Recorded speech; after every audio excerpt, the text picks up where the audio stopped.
Hello friends, आज का जो हमारा पहला टॉपिक है प्रकाश का अपवर्तन क्या होता है। प्रकाश का अपवर्तन फ्रेंड्स, जब प्रकाश एक माध्यम से दूसरे माध्यम में जाता है तो उसकी चाल और दिशा में परिवर्तन होता है, तो इस घटना को प्रकाश का अपवर्तन कहते हैं।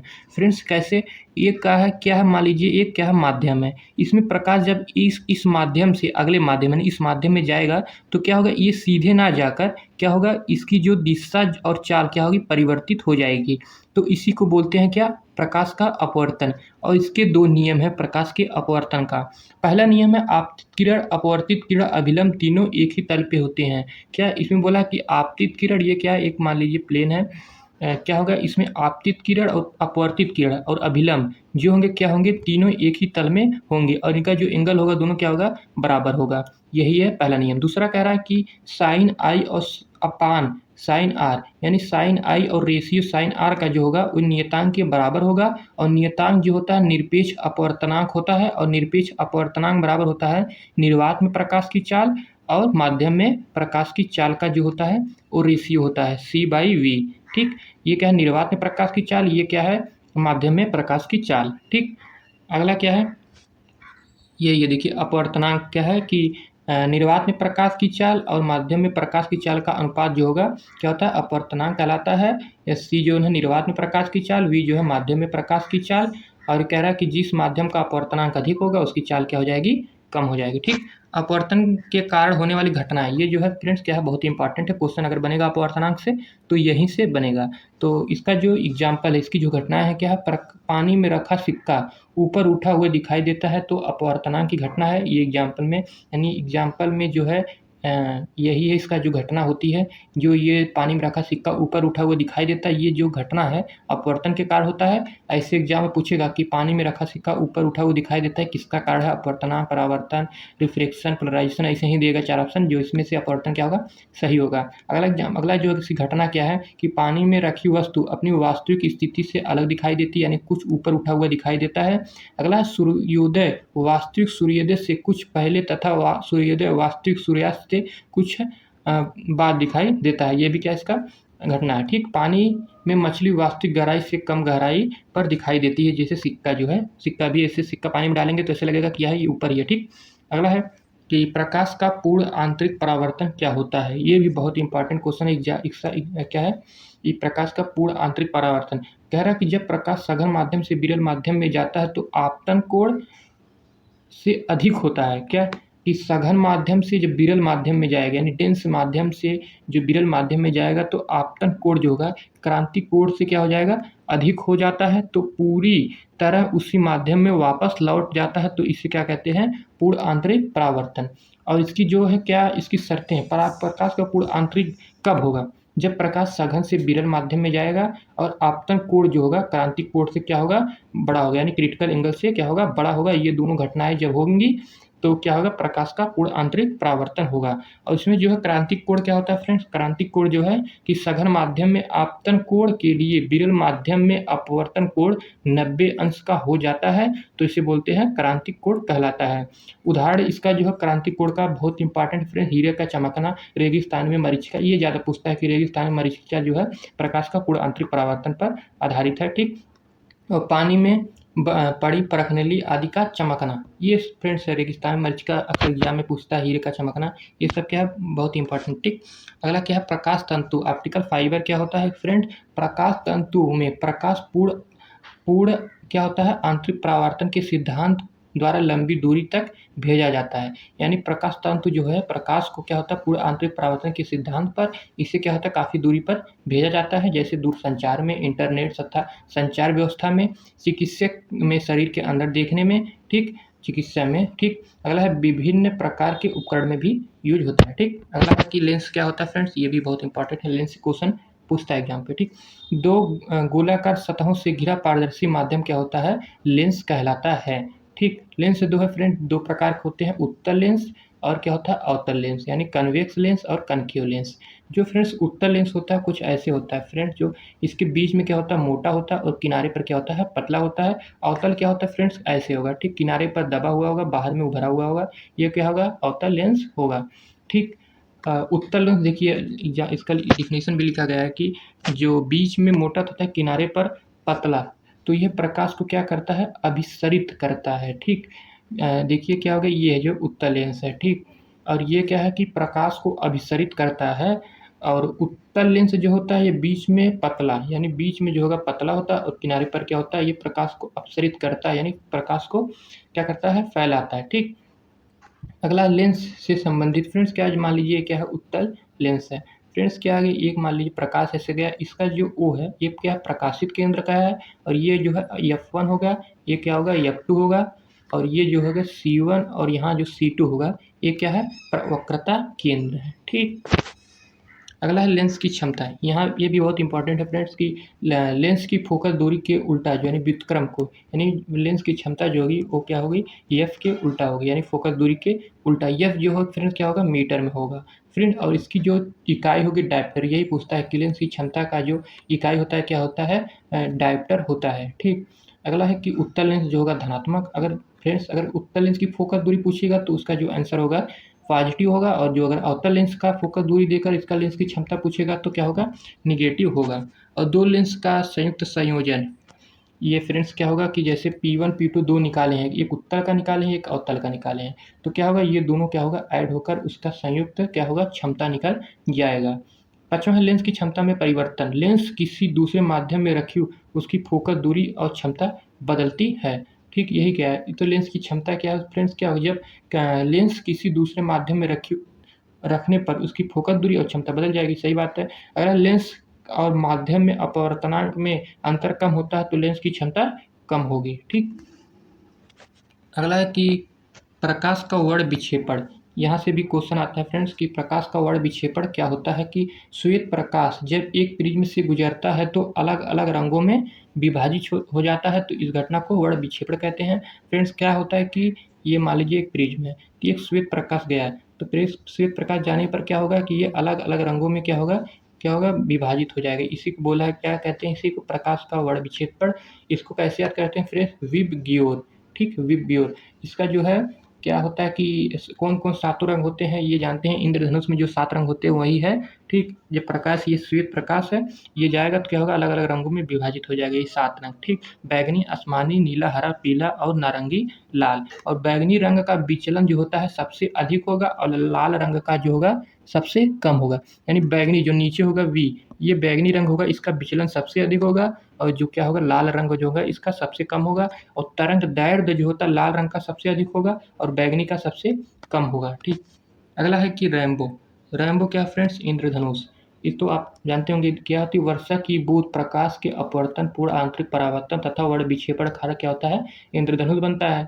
और दो प्रकार होते हैं, प्राथमिक और द्वितीयक। प्राथमिक इंद्रधनुष, इसमें प्रकाश एक पूर्ण क्या होता है, आंतरिक परावर्तन पर होता है। और दूसरा जो है कि द्वितीयक इंद्रधनुष जो होता है, इसमें प्रकाश जो होता है 2 बार पूर्ण आंतरिक परावर्तन, उसमें 1 बार, इसमें 2 बार। ठीक, और द्वितीयक है इंद्रधनुष जो है प्राथमिक इंद्रधनुष की तुलना में अधिक ऊंचाई तथा अपेक्षाकृत कम चमकीला होता है। यानी जो द्वितीयक इंद्रधनुष है फ्रेंड, प्राथमिक की तुलना में क्या होता है, अधिक ऊंचाई पर होता है, यानी जो द्वितीयक होता है ये अधिक ऊंचाई पर होता है और कम चमकीला होता है। ये फ्रेंड्स इसको छोड़ दीजिए कि ये कुछ इंपॉर्टेंट नहीं है। इधर आ जाइए आप, ये व्यतिकरण। व्यतिकरण क्या होता है, प्रकाश का व्यतिकरण यानी इंटरफेरेंस। जब समान आवृत्ति की दो तरंगे एक दिशा में चलकर अध्यारोपित होती है तो प्रकाश की तीव्रता में क्या होता है, परिवर्तन होता है, तो प्रकाश का व्यतिकरण होता है। फ्रेंड्स इसमें क्या होता है कि मान लीजिए कह रहा है कि समान आवृत्ति की दो तरंगे, मान लीजिए पहली आवृत्ति की एक तरंग और दूसरी आवृत्ति की एक तरंग, कह रहा है कि ये जब क्या होती है, दोनों मिलती हैं तो क्या होती है, उसकी क्या होती है, तीव्रता में परिवर्तित हो जाती है। ये दोनों जब क्या होंगी, मिल जाएंगे, एक ही हो जाएंगे। मान लीजिए क्या है, ये एक पहला गया और ये दोनों क्या होंगी, ये मिल जाएंगे, ये दोनों क्या होगी, मिल की एक हो गई हैं। यही कह रहा है कि इसकी तीव्रता में परिवर्तन हो जा रहा है। और कह रहा है कि ये दो प्रकार की होती हैं, एक संपोषी, ये फ्रेंड्स यहाँ ले लीजिए, संपोषी होगा, संपोषी यानी कंस्ट्रक्टिव, और एक होता है डिस्ट्रक्टिव। यानी संपोषी व्यतिकरण क्या होता है कि इसमें दो तरंगे समान कलम मिलती हैं। यानी मान लीजिए ये क्या है, क्रस्ट, ये भी क्या है, क्रस्ट। यानी जो ये श्रृंग, इसको हिंदी में बोलते हैं श्रृंग और श्रृंग। श्रृंग श्रृंग ये मिलेंगी, या तो क्या होगी, गर्त गर्त मिलेंगी, श्रृंग श्रृंग या गर्त गर्त। और इसमें क्या होगी कि श्रृंग और गर्त या गर्त और श्रृंग मिलेंगी। गर्त या श्रिंग यानी मतलब इसमें जो होगा संपोषी में ये अगर ये ऊपर श्रिंग है तो ये श्रिंग से मिलेंगी, अगर गर्त से मिल रही तो गर्त से ही मिलेंगी। इसमें क्या होता है कि अगर ये श्रिंग से मिल गई तो ये क्या होगी, गर्त से मिलेगा, अगर ये गर्त से मिल गई तो ये श्रिंग से मिलेगा। समझ गए होंगे शायद, ठीक। और क्या होगी, जो अगर ये जो है संपोषी में इसकी तीव्रता अधिक, जब समान कला में तीव्रता अधिक होगी, और जब विपरीत में मिलेंगी तीव्रता कम और शून्य भी हो सकती है। ध्रुवण क्या होता है फ्रेंड्स, पोलराइजेशन। और इसमें प्रकाश कंपन को एक विशेष दिशा तक सीमित करने की घटना को क्या कहते हैं फ्रेंड, क्या कहते हैं, ध्रुवण। प्रकाश तरंगों को एक विशेष दिशा तक, ठीक, सीमित करने की घटना को ध्रुवण कहते हैं। इसको आप लोग याद रखिए, ठीक। और ये क्या है, एक अनुप्रस्थ तरंगे हैं। जो ध्रुवण होता है ये एक अनुप्रस्थ तरंगे होते हैं और विद्युत चुम्बकीय तरंगों के रूप में चलती हैं। क्या होती हैं, ये ध्रुवण जो होती है, यानी पोलराइजेशन, ठीक। मानव नेत्र, मानव नेत्र क्या है फ्रेंड्स, आँख का बाहरी कठोर पारदर्शी श्वेत पटल कहलाता है। और ये पारदर्शी कार्निया कहलाता है। जो कार्निया हो गया, आइरिस हो गया, पपिल्स हो गया, प्यूपिल्स, ठीक, पुतली यानी नेत्र लेंस हो गया और रेटिना हो गया। और पुतली आँख में प्रवेश, ये देखिए आता है कि पुतली आँख में प्रवेश करने पर प्रकाश की मात्रा को क्या कहती है, कंट्रोल करती है। ये इंपॉर्टेंट आता है। रेटिना पर वस्तु जो है वास्तविक और उल्टा बनता है। फ्रेंड्स क्या करता है कि जो रेटिना है उसमें तो प्रतिबिंब जो है आँख में उल्टा बनाता है, लेकिन हमारा मस्तिष्क जो है वो क्या करता है, उससे वास्तविक रूप में दिखाता है। अगला है निकट बिंदु और दूर बिंदु क्या होता है। यहाँ से क्वेश्चन आएगा कि जो निकट होता है क्या 25 सेंटीमीटर तक कम से कम निकट बिंदु होता है, और दूर जो होता है अनंत होगा। निकट दृष्टि दोष रहेगा फ्रेंड्स, तो आप अब आइए दोष या है तो, ठीक, निकट दृष्टि दोष है तो वस्तु पास की वस्तु देख सकता है। फ्रेंड्स इसमें क्या कन्फ्यूजन होता है कि जैसे निकट दृष्टि दोष है तो आज सबको लगता है कि निकट दृष्टि दोष है तो निकट की वस्तु को नहीं देख सकते हम, ऐसा नहीं है। अगर निकट दृष्टि दोष है तो निकट की वस्तु को हम स्पष्ट देख सकते हैं लेकिन दूर की नहीं। इसके लिए क्या करते हैं, अवतल लेंस का प्रयोग करते हैं। फ्रेंड्स अगला है कि दूर दृष्टि दोष। दूर दृष्टि दोष है तो दूर की वस्तु को हम देख सकते हैं। अगर क्या है कि दूर दृष्टि, अगर निकट दृष्टि दोष है तो निकट की वस्तु को हम स्पष्ट देख सकते हैं, और दूर दृष्टि दोष है तो दूर की वस्तु को स्पष्ट देख सकते हैं। और इसके लिए क्या करते हैं, उत्तल लेंस का प्रयोग करते हैं। फ्रेंड्स कैसे याद करेंगे, दूर, दू में ऊ पड़ रहा है तो क्या प्रयोग होगा, उत्तल लेंस, ठीक। जरा दृष्टि दोष उम्र बढ़ने के साथ क्या होता है फ्रेंड्स, उसकी क्या होता है, आँख की समंजन क्षमता कम हो जाती है जरा दृष्टि दोष में। अगला है कि एस्टिग्मेनेशन यानी दृष्टि वैषम्य, ठीक। एस्टिग्मेनेशन क्या होता है फ्रेंड्स की जो है कि हम जब आँख से देखते हैं तो फोकस क्या होता है, फोकस नहीं कर पाता है अलग अलग दिशाओं में, ठीक। और इसके लिए क्या करते हैं, बेलनाकार लेंस का प्रयोग करते हैं। इसको भी याद कीजिएगा, इंपॉर्टेंट है। अगला है कि सूक्ष्मदर्शी और दूरदर्शी क्या होता है। सूक्ष्मदर्शी में सरल सूक्ष्मदर्शी जो होता है, सरल सूक्ष्मदर्शी में उत्तल लेंस का प्रयोग किया जाता है। और इसकी सूत्र जो होता है यम बराबर फ्रेंड्स 1+d/f। डी जो ये है कि 25 सेंटीमीटर यहाँ रहेंगे, फोकस दूरी दिया रहेगा तो एक जोड़ के क्या करेंगे, इसका मान निकाल लेंगे। सरल सूक्ष्मदर्शी यम बराबर 1+d/f। संयुक्त में क्या होता है, ये भी दो प्रकार का होता है, उत्तल लेंस, इसमें उत्तल लेंस का प्रयोग होता है, ठीक। अभिदृश्यक लेंस और क्या होता है कि नेत्रिका लेंस। अभिदृश्यक लेंस की फोकस दूरी बहुत कम होती है। दूरदर्शी में क्या होता है कि दूरदर्शी का उपयोग दूर की वस्तुओं को बड़ा देखने के लिए, ये तो जानते हैं कि फ्रेंड टेलीस्कोप जो होता है, ठीक, ये सब जान जाएंगे आप लोग। अगला है कि स्थिर वैद्युत, ठीक। स्थिर वैद्युत क्या होता है, विद्युत आवेश स्थिर रूप में उपस्थित रहने को क्या कहते हैं, स्थित वैद्युत यानी स्टैटिक इलेक्ट्रिसिटी। और ये दो प्रकार का होता है, धनात्मक आवेश और आवेश, आवेश जो होता है धनात्मक आवेश और ऋणात्मक आवेश। अगर धन धन दोनों रहेगा ये दूसरे को क्या करते हैं, प्रतिकर्षित करते हैं। प्लस और माइनस रहेगा तो क्या करते हैं, ये क्या करते हैं, अगर प्लस प्लस रहेगा ये दोनों को दूर भेजेंगे यानी प्रतिकर्षित करेंगे, और ये प्लस माइनस रहेगा तो एक दूसरे को आकर्षित करेंगे। यानी दो आवेश समान रहेगा तो वो दूसरे को प्रतिकर्षित करेंगे, और विपरीत रहेगा तो आकर्षित करेंगे। अगला है कि आवेशों का स्थानांतरण। वस्तुओं में आवेश स्थानांतरण जो होता है मुक्त इलेक्ट्रॉनों के स्थानांतरण के कारण होता है, और इलेक्ट्रॉन जो आसानी से गति करते हैं जबकि कुछ भी नहीं, ठीक। अगला है कि आवेश का पृष्ठ घनत्व।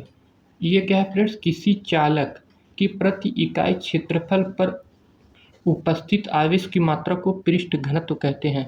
पृष्ठ घनत्व जो होता है सिग्मा बराबर फ्रेंड्स Q/A। फ्रेंड्स इसके फार्मूले से ही क्या बना है, इसका डिफिनीशन बना है, कह रहा कि प्रति इकाई क्षेत्रफल, क्या है ये क्षेत्रफल है, प्रति इकाई क्षेत्रफल पर उत्पन्न आवेश की मात्रा को क्या कहते हैं, पृष्ठ घनत्व।